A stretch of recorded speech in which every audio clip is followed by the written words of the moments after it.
Welcome back, ladies and G's. Today we talk about Eagles in this Helldivers 2 tier list video. Keep in mind our analysis is the result of averaging the performance on all three factions. And to provide a decently objective evaluation, I have prepared some parameters to at least establish some fair equal ground. As in firepower intended as the combination of demolition power, penetration and overall damage, utility as in area denial, crowd control, heavy hitter or objective clearer, and last but not least, coolness. Yes, I know I promised objective parameters, but look at this.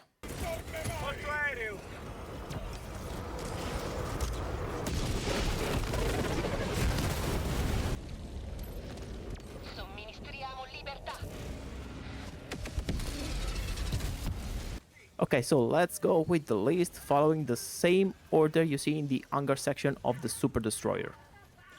Eagle Strafing Run. Well, this thing slaps. It's a marvelous A10 style strafing run with a 30mm Gatling cannon. Every projectile deals 200 durable damage for a total of 100 projectiles, each with armor penetration 5. It comes at a parallel line compared to your own launch, starting from your back, then going forward, except for, of course, for eventual bouncing.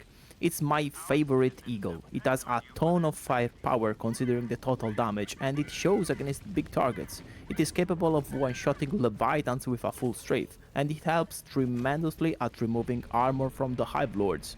And yes, it can even be used like my trademark legendary anti-air double gunship strafing run. It sits at 30 demolition force, so not that great of a structural impact. In matter of actual structures that have no HP pool but just require sheer demo force, your max extent is a normal bug hole closing, so not that great. But at 5 collins you get so much firepower. Every structure which has an actual life pool is turned into dust very easily, starting from the automaton fabricators, mortars, fortress mini turrets and big turrets. Even tanks, especially shredder ones, are easy prey. Patrols of every nature get smoked easily. Notable units that can withstand the Gatling cannon are usually the ones with high armor and a small surface of impact. The most notable ones are Worst Riders or Hulks. Don't get me wrong, they will still sustain heavy damage, especially if one projectile hits the Hulks high, but they can survive multiple runs effectively, usually wasting your calls. Against Illuminates, this still proves to be a beast, dealing high damage to almost every possible unit. However, if you let them close in, you're defenseless, so call in early for max damage.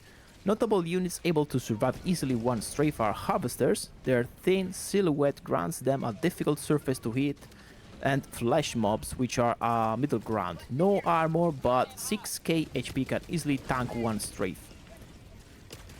Against normal Terminates, you tend to waste the majority of bullets because of the sheer amount of units you have to hit. It will still clear multiple enemies in one pass, but their numbers usually overwhelm the call-in cooldowns. Multiple notable units can survive a single call-in like Bile Titans and Chargers. Against Hive World Terminates with Dragons and Lords, this Eagle regains a lot of utility, dealing effective damage to both of those bastards, which are probably your number one cause of death. Okay, so starting from the lowest to the highest rating, we start with the Terminates falling on the A- tier. On the Illuminates, well, it's a straight S tier. It's fast, reliable, and deals a ton of damage. And on Automatons, it's on a tier of its own, the Strafing Run tier. It's S+. So, all considered, this is still S tier across all factions. Eagle Airstrike. This is another beast of an Eagle. And before the Harrowed 60-day patch that buffed the Strafing Run, this was without a doubt the king in matter of versatility. It's a bombing run dropping 7 high damage bombs, each dealing 1500 ballistic damage perpendicularly to launch line, with an armor piercing of 7, plus another 800 explosive damage with an armor piercing of 5. The demolition force is 40, so you can close Titan Alls as well. But still, you will not be able to demolish detectors, jammers, etc., which will require 50.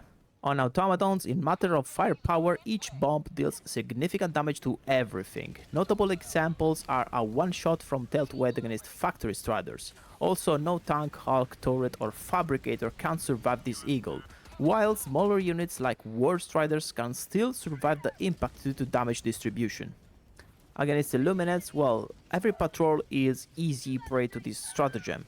Notable exceptions are harvesters or flesh mobs, because the first ones have the shield and have thin silhouettes, and the second ones have a lot of HP, like 6k HP. Shielded structures like ships are usually tanking at least one airstrike, unless more than one bomb hits the ship itself, so it's not worth wasting at least 2 to demolish a ship, at least in my opinion. Against Terminids, we are in a middle ground. It's not a dedicated sniping tool nor a utility stratagem.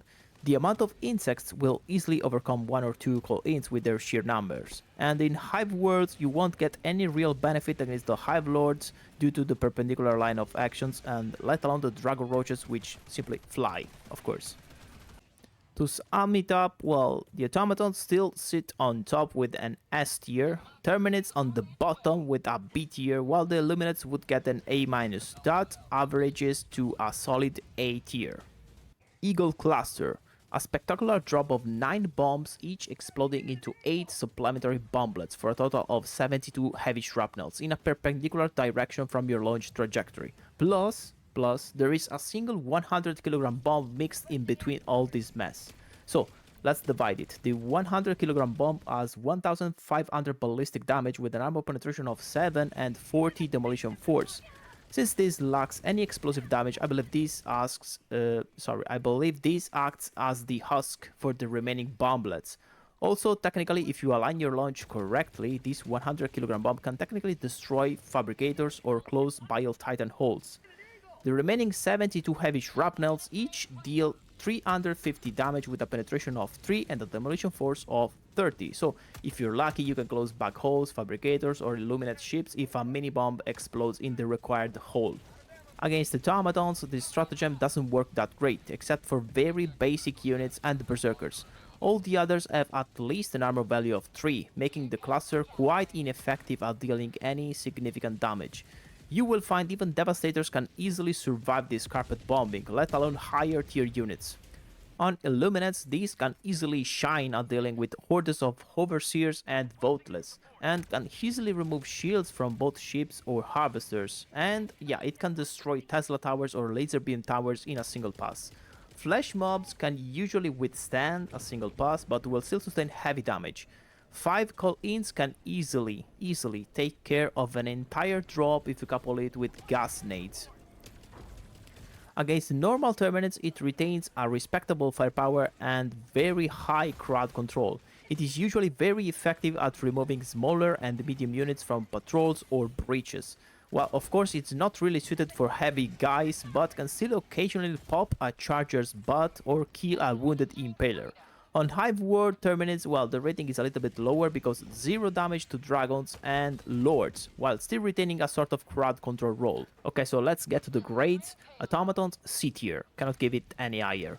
Illuminates and Terminids both stand at A+ tier. It's very useful, however there is a small note: if you're fighting Terminids in Hive Worlds, you're not gonna find it so effective, so keep that in mind. All of these average to a total of A tier. Eagle Napalm. Well, let's be honest, since the addition of the Orbital Napalm, how many times have you used this stratagem? It lost a lot of its original appeal, but anyways, this is still an Eagle tier list video, right? So, let's get to the stats. It is a carpet of 5 napalm bombs, each sitting at 1500 ballistic damage, plus 350 explosive damage, 7 armor penetration, and 40 demolition force. So this means that a direct bomb hit should take care of fabricators and titan holes. Each bomb then triggers heavy napalm burning to every enemy nearby, which is 200 damage per second at armor piercing 4. The main problem here is the burning area extent being very narrow, so units will simply go in and out of the blade's area, suffering very small damage. On paper this looks cool and this is still a decent crowd control stratagem, but it got really outclassed by its orbital counterpart. On automatons, you're not gonna find a very good utility besides the very basic units, much like the cluster strike. However, a notable difference is that the heavy burning is armor piercing 4, so you are actually dealing some kind of damage to armor 4 units like the Hulks or War Striders, but yeah, good luck hoping to kill those with napalm only. In the Illuminate department, well, it's almost the same story. Zombies usually die easily, however Overseers and Flesh mobs will easily walk out of burning areas surviving the first call in. The projectiles can still deal direct damage to unshielded ships, but yeah, angle of impact matters as well. So yeah, to me it's not worth it. On terminates, it regains a little bit of utility by negating specific areas to small chaff units, and can still prove a valuable asset if you are caring for your teammates. A call-in alone will not kill heavy guys like Chargers, Titans and Impalers though. On Hive Worlds, this is a strict no. Borrowed units won't suffer damage unless they catch the explosive part of the damage and not the napalm part, and of course the Hive Lords and Dragons will laugh at you. Automatons D, Illuminates B, Terminates B+, so I guess the average is a sort of B here. Eagle Smoke, huh, really? 8 smoke bombs, each with 1500 ballistic damage, 7 armor piercing and 40 demolition force, perpendicular to launch direction. Sounds decent, right? Wrong. You could expect at least to have a sort of hiding factor. No, it's tied to RNG. Enemies roll a dice and choose if it's time to stop chasing you or keep pursuing. Personally, well, I like stealth and efficient tactics, but having those tied to RNG is not a good choice by the devs. Automatons are your best bet. Heavy units seem to be more influenced by it compared to small units, but the small units will give line of sight to the bigger ones, so technically the soldiers are your target to kill before calling the smoke screen. However, we can all agree that this is made for stealth, so killing in advance already defeats this purpose, because if you kill the small soldiers, inevitably the other guys will see you and spot you. Illuminates are even worse, so the basic enemies hunt with mostly sound, I'm talking about the boatless, so they will detect you and alarm the entire patrol. Terminates are even worse, they sniff and hear you, so yeah, you simply cannot escape. You can try breaking line of sight with the smoke, but that's still a bet. This is pineapple pizza tier to me, period. Eagle 110mm rockets. Well, this is the only auto-targeting Eagle we have for now. 3 volleys of 2 rockets each, 600 ballistic damage plus another 350 explosive damage.